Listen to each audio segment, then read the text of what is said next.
Meche todo mitole mikudo azangabe azan foton kon we godo avivo suome mi me ya gbo pe ton le mi na tun lo jiro gan ko lo me dion planète yo Neptune ero emina tonu uveton pede wa mi tenti o kan do nwe me do gbe mi tan se bodo aso al bodo asio lo jiro ani tun po mo lo jiro gan ko lo me dion ndebuwe o gan ko de ko aduna tun asutwe ya jiro tatumi de asitwe o kan ko ire aduna tun ni bo kan do mi me ma do aso alu mi me ma do asia lo jiro nu aje ko tin miji do mi na mo me ko mo me na ya sunu mi alu me na ya sinu mi o ko mo nu mo ko ton bo aje ko tin miji mi na do mi lo jiro akwesi apako yo mi ni tun po mo lo jiro nu mi na be akwedo be na lo jiro gbesi akwewe o lo ji mi ni ya ponji pedi mo ma nu mo ko ton ena don ve pedi ami bo ko be sin kanawati bokalando lo pomito intoro le do jiro mini tukumo ji planète yo Saturne planète mon coton e di do jiro e mina gwalo na so pasi polebo e na se de singbe mo kan tukumo jiro e kun kan lo jiro na do mo kuma na gwen le ma singbe ma se wewe ya we me ma do aso a we ma do asi abo intoro o a tukumo jiro kan ko lo medion su asu enu e ana blo bo me po polo po mi na do tara gbero po on ko na tinu mi do wa isi apako yo e si kamina ho bokalando mi lo jiro mi tun lo jiro mi lo dépense de wo ja blogwe un mi le wo ri bona bonu nu e na inu o mo na to mi do fe de me a mi mo ko to si kan mi na ho bonu ko na do tinu lopolopo mi ton le mi me ka we ro buyin we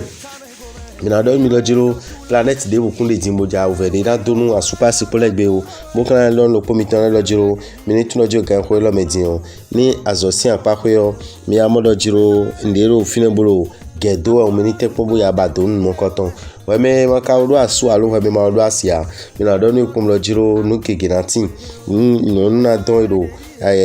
no lo asoto me bon mo ko te ka lo je ito ni lo te bunu we sugbeto ani ko te de anu blogbon bo kan do lo pomito yin se mo le do jimi ni tun kum lo jiro akwesi apako yo mi ni tun lo jimi na blue dede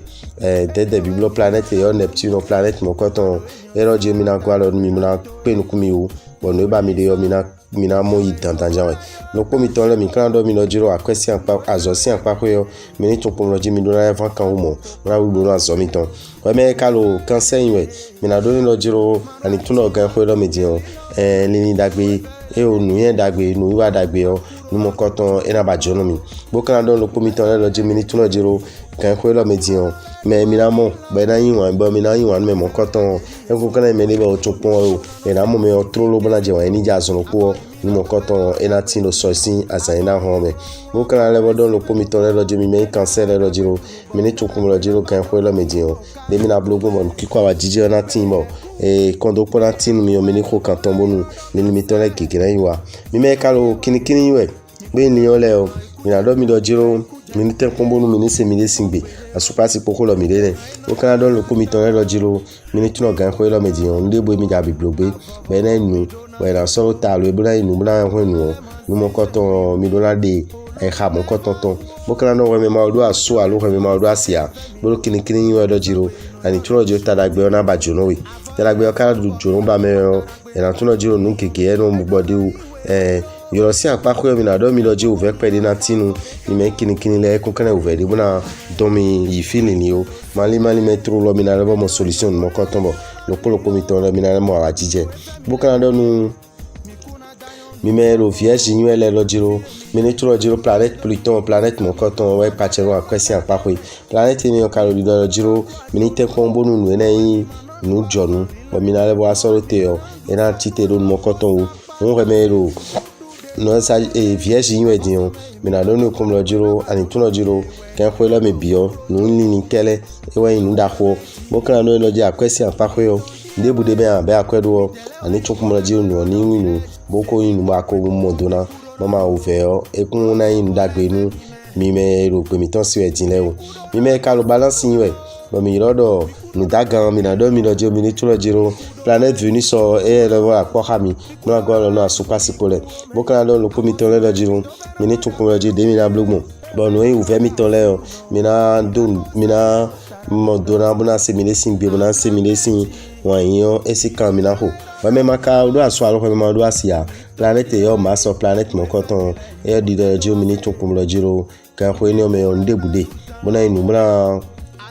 ku gamia lo ko mi temps là mina do mi ko di planète Pluton e di do jo mini to lo jiro akwezan enu emizan mi wale bifi alo akwesi nde mi jabe nde do mi ni ta me kon kanji we cho totalement coton me ba me ka lo click le yebo Scorpion mina do ni lo jiro ani to lo jiro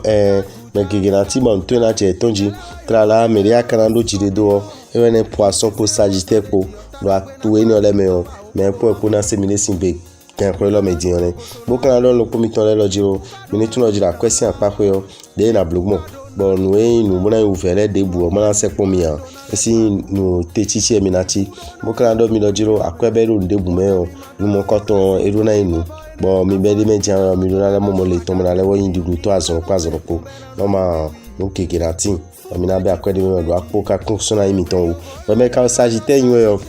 mi na do ni lo jiro planète yo Mercure planète mon coton e di do jiro mi na gwa lo numero wa isi an pa ko bo mi na tun ko mo lo jiro kan ko lo me lo po mena yin wa isi an lidio mina ho kanton nu aso pase pole bena se de singbe wa me ma do aso alo ko me ma do asia mina do ni ko mo lo jiro ani tuno kan ko lo me lo po nde bude adu biblo nde bude adu di do bi fio e wa do fi do na yo yiwe lo ko mi ton le mi ni tun ko ni planète Jupiter planète mon coton e wa no na metoku e kon ka jomi do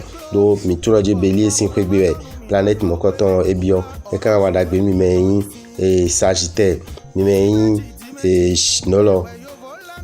Bélier boy Sagittaire boy Lion le ena wa dagbe mi tanzaja e wa zimo mi na to kum lo jiro de mi na blog mo ki kwa wa ji na tin o ero canton ho ero mi do na ho canton we me ka Capricorne we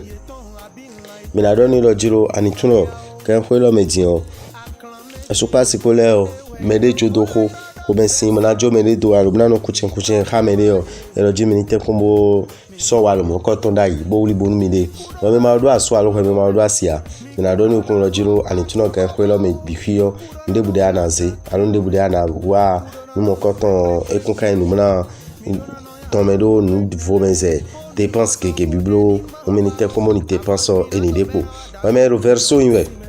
mina don we do oni ama o do aso alo ama o do asiwe a anto kom lo jiro nu keke na timuna wa mo kan renkoto ibo ina yin lo jiro nu e nu bo be ma wulbo na we na zombo na yin ijeto mina biomi kom lo jiro mini tuno je mi na titero mi de ho epinu woni limiton le keke na yin wa ina kala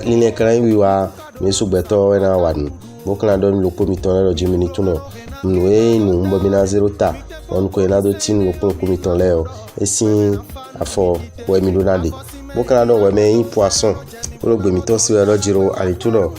problem keke na tin na go sin to kome mo na ba jiro mi do khosa mo na intagba mi mo mi ni do tete bokla don jiro mi me ma odo asu al mi ma odo asile a mi ni to ko mo lo jiro kan ko lo medin de na blogmo on lo polo na je nu ganji yo si kan mi na ho mo kan don mi lo jiro ni me do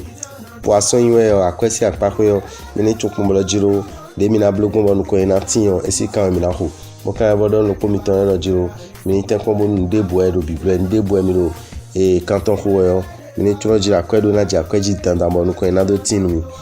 da me u poche ji rabita ndo gbe lo polo ko mi ton lo ma gbe lo to si fa ni kondo miji o kan do mi lo jiro padanu mo na do mi lo jiro mi ni to lo jiro ti ma se jawe yo te dunu fa meton o vi meton to hozu meton sapata meton nu teme ro e pe me no lo me mele bi fi yo e na duru ni si déplacer e jawe yo e na nduru bi fi bo e na ro e na si mo nyo na bo kan do mi dere so mo coton me na to lo jiro ti ma 21 e we te dudu edenu fa meton edenu